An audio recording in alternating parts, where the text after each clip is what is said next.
Ebony, a positive mind frame clocking while get your mind saying welcome to Mondays with me. I'm super excited to be here with you again. I want to say thank you for liking a reel, a YouTube short, Instagram story. I truly do thank you so much for tuning in with me and sharing.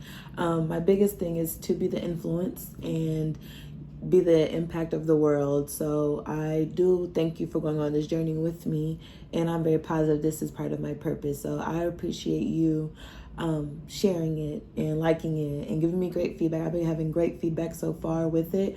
Any other feedback, please let me know. I want to grow. I want to make a change, and those who know me, like, I want to be the difference. So any tips with editing, any with the videos, my delivery, let me know. I am all open to it. I love to grow, and I'm learning that other people want to see other people grow.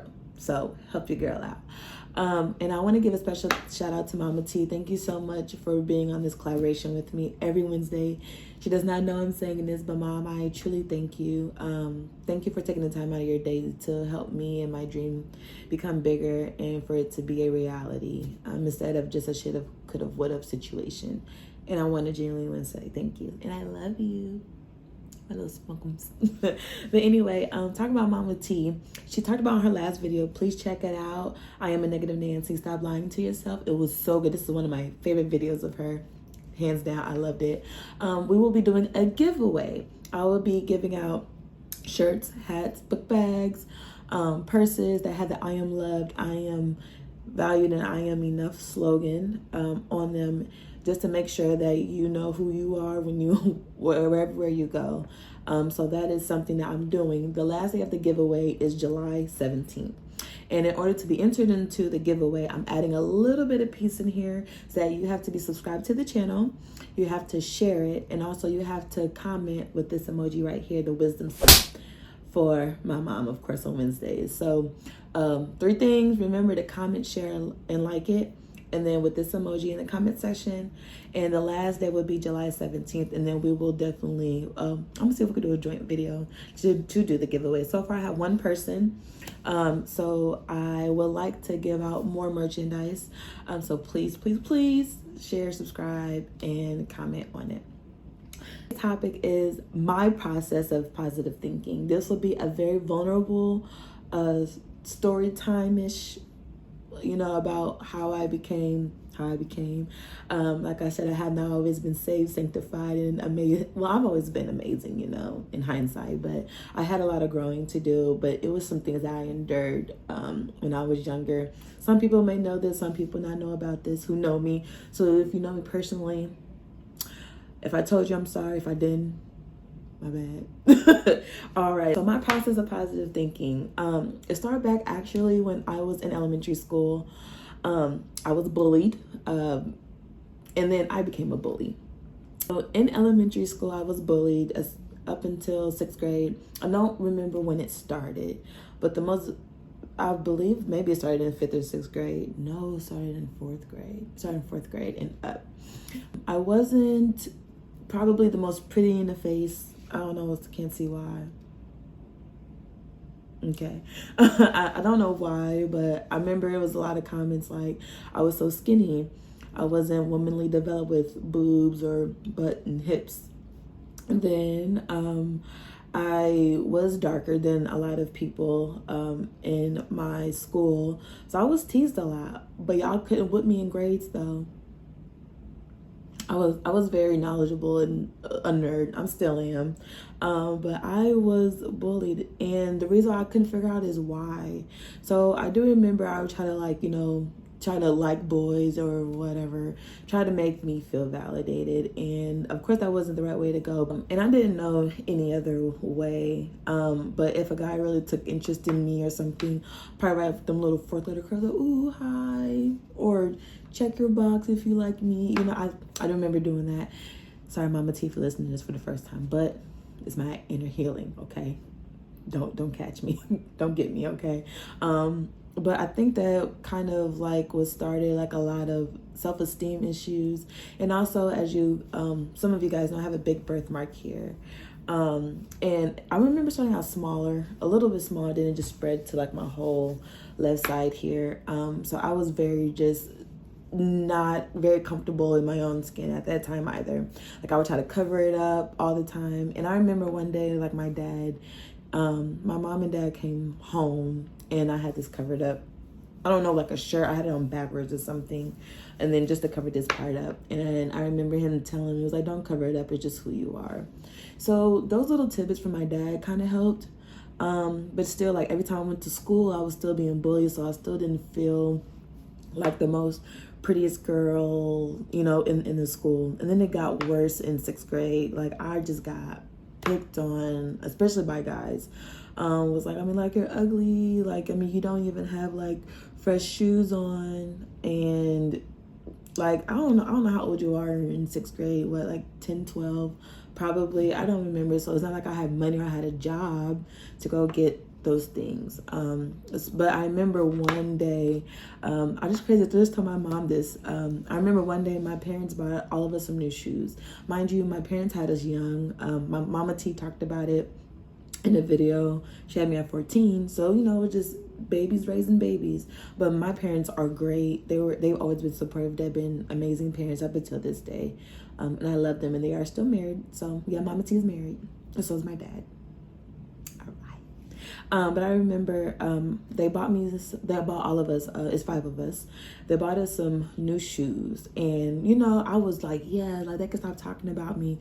I remember as soon as I walked into the classroom, they all saw my shoes. And they was like, oh, so you think you fresh because you got some white shoes on and you think you all that? And then I remember like one of the guys actually like flipped over, because you know where you can tell like where your shoes came from if you flip over the tongue of the shoe. And I don't remember the brand. I don't. And it was like, oh, like you got some off knocks or off brand stuff. I remember crying. And it was just so humiliating because it's like I didn't do anything to y'all. Like you want to fit in so bad. Like you just want to make sure that you fit in with everybody, but everybody turned you down. And it was just hard.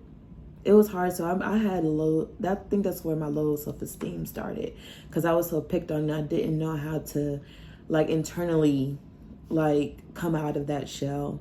So like when I would come home, like my mom always asked like, how was your day at school? Give me details. She always want the details, and I hated them details. But going back, I see why she did it. But I don't think I've ever told anybody I was being bullied. I sucked it up. I made good grades. I was fine. You know, and I just wanted to have friends. For those who bullied me in school, it's okay because most of us are Facebook friends now. So we're good. But there was one that did apologize as I got older. So it was cool. But then in return, since I got that heat, I became a bully. And friend, I love you. And yes, the person that I bullied is my friend. Actually, one of my really good friends. She is hilarious. I love her to pieces. I bullied her because she had asthma, and we were in 3rd grade. I remember that because, because she was different. She had glasses on. I remember like me and her had this sugarcane project. Or something that we could play with, and she she was breathing hard because she had asthma, and I'm like, can you stop breathing? Like, why are you breathing so hard? And I remember her holding her breath around me because I would pick on her. And then come to find out, they lived like up the street from us. I did not know the whole time. So we would walk to school. So me and my brother used to walk to school, and then her and her brother used to walk to school. And I remember like they would walk in front of us, and me and my brother would just bullying her, like, I mean, that's why you're this, you're that, and you X, Y, and Z. I'm not gonna go into detail of it, but it was horrible, and that's something I shouldn't have done. Just because I was hurting, I didn't have the right to hurt someone else. And one day she remembers it. I just remember her coming down to my house because I lived in that house until probably middle school, I think, maybe. So I remember her one day coming down, and the rest was just history. Like, she came down, because she lived up the street. She came down and played with me in my front yard. And we just left the past in the past. We talked about it. I genuinely apologized to her. I'm like, I didn't have a right to treat you that way. Just as we got older. One day, yeah, it was just, I don't know, like, God is great. I didn't have a right to bully nobody because I was bullied, but I didn't know any other positive outlets to kind of change my mindset and how I felt about myself, to make sure that I knew that I was comfortable in my own skin. Even though I had amazing parents, of course, siblings, we annoy each other, we call each other ugly and stuff. Anyway, but I didn't have the right to do that. And I know we talked about it before and we laugh about it now. We're both the same age now. But I am truly sorry. You know, I love you. You make me laugh. We are the greatest of friends. And well, we talked about it probably like a month ago or actually less than that, about, hey, like, I know that we've hashed things out, but I'm so sorry. Like, I talked to her. I always tease her when her birthday comes up because her birthday is like 3 months before mine. I call her old and she calls me old back. But I just want to say I'm truly sorry, and I'm happy that we were able to heal our relationship. We're in such a great space, and I cannot wait to see you, and I just love you. So kind of moving on, now we got into middle school, so I'm getting more into church, and the person who I was bullying actually went to the same church. Mind you, we are good at this time. So mind you, as we started going to church, this is about middle school now, I started to be a follower. Like, I was cussing, trying to do the hairdos with the little hump and the ponytail with a little piece in the back that didn't make no darn sense. And mind you, the way I speak, even if I cuss, I don't sound right. I'm gonna give it to you straight. I do not sound right. It's really proper. Like, I can't do it. So I remember just trying to be a follower, because I didn't have anybody who I was really like attached to be a friend. So when you try to be a follower and you try to find for friends, even though the people who you want to gravitate to are not receiving you, you just kind of fall into everybody's footsteps to make you seem cool. And that's what I was doing. I had a great time in middle school, but also this was the time I was developing now. So all the stuff from middle school, now I am developing. So now I'm getting more attention from guys and stuff, but I'm like, no, like, God does not want me because everybody said I have a big badonky or something. So it was just one of those things where it's like, now I'm feeling like a little bit more valued, probably to guys, but to like the girls who I wanted to be friends with, it was just a big barrier there. So I really didn't have many friends actually in middle school either. Like, I stuck to my school, always been a nerd, but also was a big follower too. Not even gonna lie, I was just doing stuff when I wasn't supposed to. I had a boyfriend, but my aunt ratted me out. It's okay, aunt, I still love you.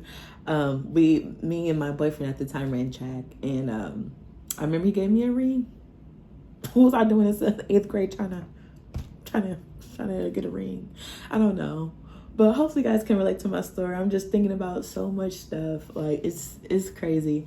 So, but also with me going to church also in middle school, I came to Christ. I got baptized when I was 14. And then this is when it's like, okay, I gotta start taking stuff serious, like serious. So then I got to high school. I made a vow to myself, and I'll never forget it. I made a vow before I went to 9th grade. I was gonna stop cussing. I'm gonna make honor roll every single semester, every year, and I'm gonna find out who I am. I definitely did that. I stopped cussing. I did find out who I was just bit by bit. You know, you're 14, you're still learning, you still want to be around friends, but those who are like-minded as you. And I did not date in high school at all. I really wanted to focus on school because I wanted to get into college. So I did that. But then I took Jesus too serious though. Like, I was telling people you are unsaved in school. You know, got a little, backed away some people, but I was so serious about my walk with God. Like, I remember that vividly. But I started to go to school. And then I remember Mr. Kylan, if you're watching this, thank you for watching. He challenged us to speak with people who other people don't deem to be friends, or they sit alone by themselves, or they just really quiet. So that's how I started making more friends. And just the way that I was living my life and listening to more gospel music and kind of just being more Christ-minded, I was able to find genuine friends. Some friends who are associates now, which is okay, but lifelong friends too, up until this point. So the more I would just kind of follow God, and then knowing like what I like and what I don't like, as far as me is concerned, I was okay with. Now with the guy situation, my mom was like, make a non-negotiable list of things that you want in a guy, what you don't want in a guy. I did it, but I didn't really take it serious because I'm like, I'm only this age. Now I'm older, I see why she did it.